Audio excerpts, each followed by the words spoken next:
Coba deh perhatiin tulisan kecil di struk belanja yang sering banget kita abaikan.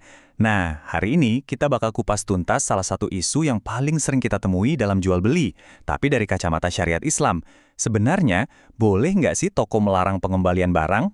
Kita semua pasti familiar banget sama tulisan ini kan?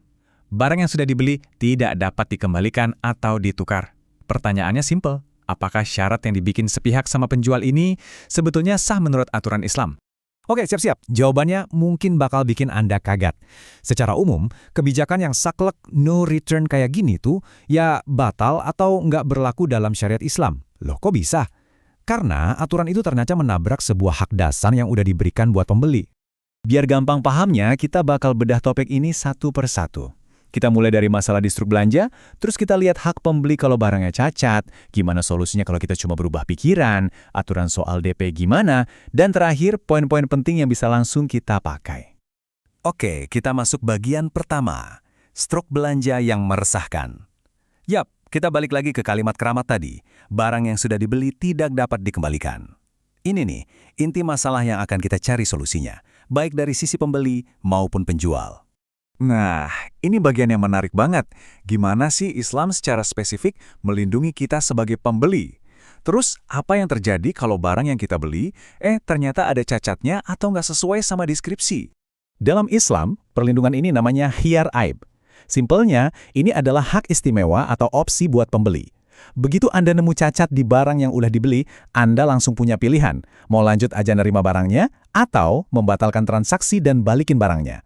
Dasarnya kuat banget ada di hadis ini. Intinya, karena syariat Islam sudah ngasih hak khiyar aib ini ke pembeli, pokok nggak bisa seenaknya menghapus hak itu dengan aturan buatan sendiri. Jadi, syarat no return itu otomatis dianggap batal karena bertentangan. Terus berapa lama kita punya hak ini? Menurut sebuah hadis, pembeli itu umumnya punya waktu sampai 3 hari setelah cacatnya ketahuan. Dalam 3 hari itu, kita bisa mikir-mikir, mau nerima barangnya apa adanya, atau balikin lagi ke penjual. Oke, tadi itu kan kalau barangnya cacat. Nah, gimana kalau ceritanya beda? Barangnya sih oke-oke aja, nggak ada masalah sama sekali. Tapi, Anda yang tiba-tiba nyesel atau berubah pikiran. Yuk, kita lihat solusinya. Wah, ini situasi yang umum banget kan? Kita beli sesuatu mungkin karena lapar mata, pas sampai rumah baru sadar, duh, ngapain ya aku beli ini? Nah, kalau udah begini, apa kita masih bisa balikin barangnya? Nah, untuk kondisi kayak gini, ada konsep namanya al-iqolah. Ini adalah pembatalan transaksi yang dasarnya bukan karena barangnya cacat, tapi murni karena kerelaan dan kesepakatan dua belah pihak. Kata kuncinya di sini, kesepakatan bersama. Jadi, bedanya jelas banget ya.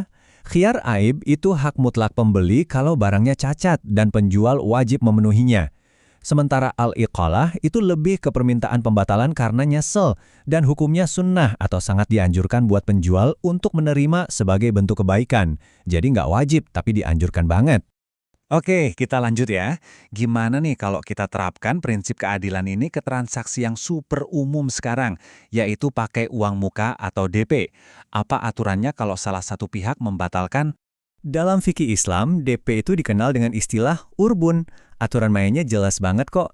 Kalau transaksinya lanjut, DP jadi pengurang harga. Tapi kalau batalnya dari pihak pembeli, maka DP itu jadi haknya penjual. Prosesnya simpel. Pembeli bayar DP, lalu karena satu dan lain hal, pembeli membatalkan. Aturan dasarnya, DP itu hangus, jadi hak penjual. Kecuali kalau di awal udah ada kesepakatan lain, misalnya perjanjian kalau batal, DP kembali separuh. Nah, itu beda cerita.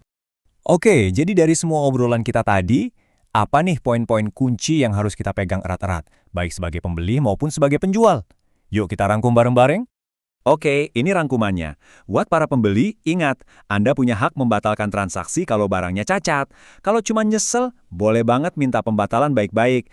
Buat para penjual, hindari kebijakan no return yang kaku. Dan kalau ada yang minta batal karena nyesel, menerimanya itu adalah perbuatan yang sangat dianjurkan.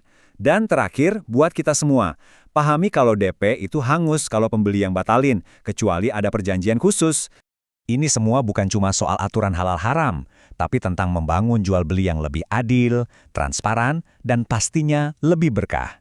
Jadi, pertanyaan terakhir buat kita renungkan.